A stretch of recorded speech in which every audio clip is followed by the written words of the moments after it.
अस्सलामु अलैकुम दोस्तों। आज हम बात करेंगे उस लम्हे की जिसने मुस्लिम दुनिया की तारीख बदल दी। पाकिस्तान और सऊदी अरब ने मिलकर एक नया डिफेंस पैक्ट साइन किया है जिसमें लिखा है any aggression against one is considered aggression against both. मतलब अगर किसी एक मुल्क पर हमला हुआ तो दूसरा मुल्क उसके साथ खड़ा होगा। ये सिर्फ एक अग्रीमेंट नहीं बल्कि इस्लामिक दुनिया की नई हिफाजती दीवार है। पाकिस्तान और सऊदी अरब के रिश्ते कोई नए नहीं, ये रिश्ता भरोसे, इज्जत और दीर्घ दोस्ती का है।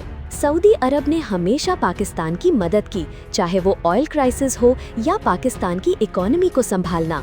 दूसरी तरफ पाकिस्तानी फौज ने सऊदी मिलिट्री को ट्रेनिंग दी, डिफेंस कोऑपरेशन में हाथ बढ़ाया। लेकिन इस बार बात और बड़ी है। 17 सितंबर 2025 को दोनों मुल्कों ने strategic mutual defence agreement sign किया। इस समझौते के मुताबिक अगर किसी मुल्क पर हमला होगा तो दोनों एक साथ जवाब देंगे। इस पैक्ट में कई अहम बातें शामिल हैं: इंटेलिजेंस शेयरिंग और joint military exercises, technology transfer और ट्रेनिंग प्रोग्राम्स, और दोनों देशों के बीच एक नया कमांड कोऑर्डिनेशन सिस्टम। ये सब मिलकर एक ऐसा अलायंस बनाते हैं जो न सिर्फ साउथ एशिया बल्कि मिडिल ईस्ट की सिक्योरिटी बैलेंस को भी बदल सकता है। पाकिस्तान के लिए इसका मतलब है एक मजबूत इंटरनेशनल रोल, और सऊदी अरब के लिए अमेरिकी सिक्योरिटी पर कम निर्भरता और एक भरोसेमंद पार्टनर।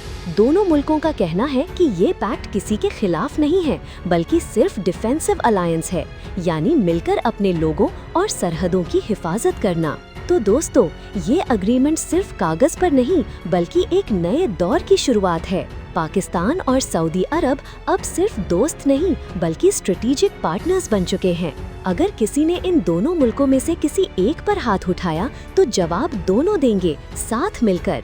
ये गठबंधन शायद आने वाले वक्त में पूरी मुस्लिम उम्मत की सिक्योरिटी के लिए एक नया रास्ता खोल दे। अगर आपको ऐसी गहराई वाली कहानियाँ, दुनिया की जियोपॉलिटिक्स और मिलिट्री स्ट्रैटेजी समझनी पसंद है तो चैनल को सब्सक्राइब करें, वीडियो को लाइक करें और कमेंट में बताएं क्या ये नया डिफेंस पैक्ट दुनिया की ताकतों का संतुलन बदल देगा। मिलते हैं अगले वीडियो में, तब तक के लिए अल्लाह हाफिज।